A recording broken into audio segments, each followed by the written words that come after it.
तुलसी Gabbard ने कह दिया कि उन्हें नहीं लगता है कि ईरान परमाणु बम बना रहा है।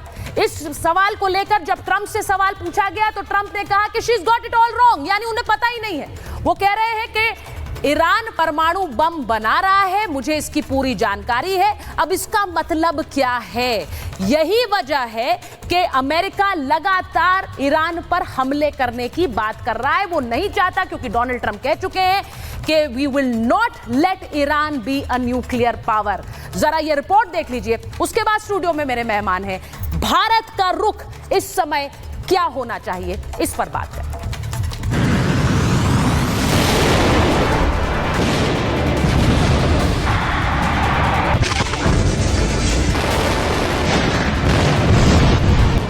इजराइल ईरान के बीच जंग लगातार भड़कती जा रही है। दोनों देश एक दूसरे पर मिसाइलें दाग रहे हैं।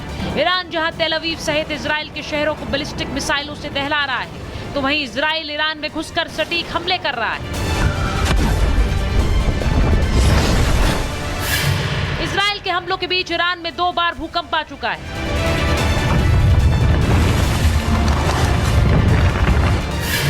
ऐसे में सवाल यह कि क्या ईरान ने परमाणु बम का परीक्षण कर लिया है?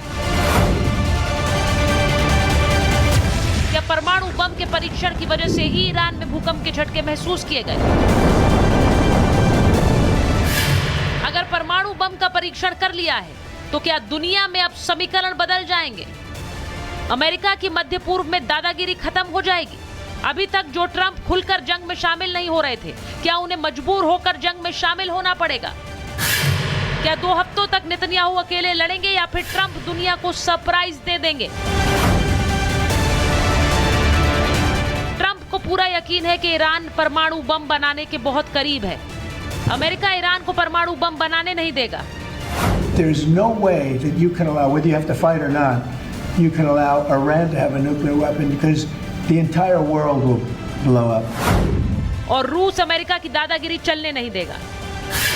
पुतिन ने ईरान के साथ खड़े होने के संकेत दे दिए हैं। रूस ने ईरान के परमाणु ऊर्जा की वकालत की है। इस बीच पुतिन और जिनपिंग के बीच फोन पर बात हो गई है। सवाल यह है कि क्या अमेरिका के जंग में कूदने का इंतजार अब रूस और चीन भी कर रहे हैं? क्या अमेरिका के जंग में उतरते ही तीसरा विश्व युद्ध छिड़ जाएगा?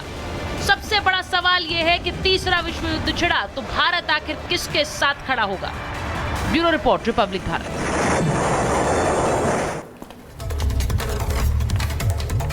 देखिए, मैं अपने मेहमानों का परिचय आपसे करा देती हूँ। मेरे साथ स्टूडियो में मेजर जनरल के सिन्हा हैं। हमेशा की तरह इस पूरे युद्ध को लेकर एक पर्सपेक्टिव, एक नजरिया आपको समझाते हैं। मेरे साथ प्रोफेसर संगीत रागी स्टूडियो में आ गए हैं, राजनीतिक विश्लेषक भी हैं। एक विचारधारा के तहत लोगों को ये बताया जाए, प्रोफेसर रागी, कि भारत को सांस्कृतिक रूप से भी, ऐतिहासिक रूप से भी और मौजूदा जो समय है उसमें स्ट्रैटेजिक रूप से भी भारत को किसका साथ देना चाहिए। मेरे साथ इस वक्त स्टूडियो में सैयद जवाद साहब हैं। यह समझना जरूरी है कि अगर भारत के सांस्कृतिक रिश्ते ईरान से हमेशा से रहे हैं तो आज के समय में भारत की तटस्थता जरूरी है या फिर एक पक्ष जरूरी है, यह समझना होगा। मेरे साथ स्टूडियो में प्रोफेसर जुनैद हैरिस साहब भी आ रहे हैं। वो मुस्लिम स्कॉलर हैं और आज भारत का स्टैंड क्या होना चाहिए ऐसे समय में, इसकी चर्चा मैं करूंगी। मेरे साथ अंतर्राष्ट्रीय मामलों के जानकार रोबिंदर सचदेवा जी भी जुड़ रहे हैं। अच्छा, मैं अब शुरुआत सबसे पहले इस बात से करना चाहती हूं कि भारत के स्टैंड को लेकर तो बहुत चर्चाएं हो रही हैं और इस देश में हो रही हैं, राजनीतिक दल भी उठा रहे हैं। लेकिन मेजर जनरल सिन्हा, एक बैठक आज बहुत महत्वपूर्ण ओआईसी की हो रही है। 57 मुस्लिम देश इस वक्त एक बैठक तुर्की में कर रहे हैं। मैं आपसे यह पूछना चाहती हूं, क्या उन देशों से लोग पूछते हैं कि आप ईरान के साथ हैं या नहीं? उनमें से कितने होंगे ईरान के साथ? सर देखिए, जवानी जमा खर्च में तो काफ़ी लोग दिखाई देंगे जो ईरान के साथ खड़े हैं, मगर बात होती है कि एक्चुअली एक भी ऐसा देश नहीं है, इंक्लूडिंग पाकिस्तान, जो ईरान से आपको दिखेगा। हो सकता है कहीं यमन से कुछ लोग उसको करें, 1-2 वोट जो एक्चुअल उसको दे रहे हैं। हाँ, लेबनान उसको देता था। देखिए लेबनान की क्या हालत हो गई। सीरिया में पहले थी वो असद की सरकार, वो ख़त्म हो गई। रशिया तो वहाँ कुछ नहीं कर पाया। तो जमा खर्च काफ़ी होगा, मगर जो कहते हैं ना कि सपोर्ट कहना जवानी मूल खर्च से और ज़मीन के ऊपर ये दो बड़ी चीज़ें हैं। अरब वर्ल्ड बहुत डिवाइडेड है, टोटली नहीं चाहता। यदि ईरान ने ये न्यूक्लियर ले लिया तो किसी को सबसे बड़ा खतरा है तो वेस्ट एशिया में पूरे मुस्लिम देशों को ही खतरा है, इंक्लूडिंग पाकिस्तान। अच्छा, आप ये बड़ी बात कह रहे हैं। आप कह रहे हैं कि अगर ईरान ने न्यूक्लियर बॉम्ब बना लिया तो वेस्ट एशिया को सबसे बड़ा खतरा है, यानी मिडिल ईस्ट में सबसे बड़ा खतरा है। मैं इसको थोड़ा एक्सप्लोर करना चाहती हूँ, क्योंकि आज जिस तरह से भूकंप के झटके ईरान में आते रहे हैं पिछले 5 दिनों में, बहुत से जानकार ये मान रहे हैं कि ईरान ने परमाणु बम बना लिया है या उसका परीक्षण कर रहा है। अब बहुत से लोग ये भी कहते हैं कि इजराइल के पास भी शायद परमाणु बम है, लेकिन वो उसको जग जाहिर नहीं करता है। अब मैं आज ये पूछूंगी पहले प्रोफेसर रागी आपसे, और फिर मैं प्रोफेसर जुनैद हैरिस के पास जा रही हूँ। जरा मुझे बताइए, क्या ईरान का ये अधिकार है कि उसके पास परमाणु बम हो? देखिए, मुझे लगता है कि एक सॉवरेन कंट्री के नाते हर कंट्री को ये अधिकार है कि वो बम रखे, बारूद रखे, फाइटर रखे, क्या रखे। यदि पाकिस्तान एटम बम बनाया तो उसमें सबसे ज़्यादा सहायता कहाँ से आया? कनाडा से आया, अमेरिका से आया। ये जितने पश्चिमी देश हैं वो भारत के खिलाफ पाकिस्तान को खड़ा करना चाहते थे। रसिया उस समय अफगानिस्तान के अंदर घुसा हुआ था, तो जितनी ये सहायता कर करके उस समय पाकिस्तान को उन्होंने सहायता किया और बम बनाने दिया। भारत बार बार उनको चेतावनी दे रहा था। इस्लामिक रेडिकल के बारे में, इस्लामिस्टों के बारे में भारत बार बार चेतावनी दे रहा था, लेकिन उनके लिए कोई मायने नहीं रहता। विदेश नीति में न नैतिकता की कोई बात होती है, न मानवता की कोई बात होती है। महत्वपूर्ण यह है कि हमारा अपना राष्ट्र का हित किसमें है, हम उसके साथ आकर के खड़े होते हैं। तो तार्किक तौर पर उसे बनाने का पूरा अधिकार है।